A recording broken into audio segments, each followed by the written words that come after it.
For decades, it was up to local school districts to come up with standards, the set of expectations of what kids need to know and be able to do.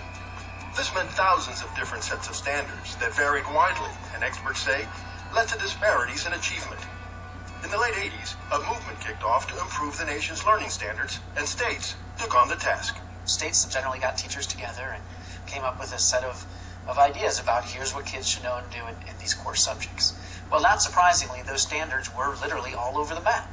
And so what we found in too many states was a plethora of expectations, almost an unteachable curriculum, that expectations were too broad. Not only were many state standards too broad to teach, a problem experts call a mile wide and an inch deep, they also varied considerably. Because standards vary so much from state to state, a young person might leave Memphis and move to Boston and suddenly realize upon arriving in Boston that he or she is in fact not ready for college. So it began to become apparent that we had very different expectations for students from state to state for no particularly good reason.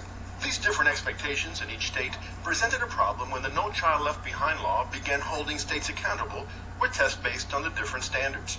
Experts say instead of improving student performance, they created an incentive to make tests easier and expectations lower. And what became clear is that we had a charade. In most states, we were telling parents that their children were doing just fine.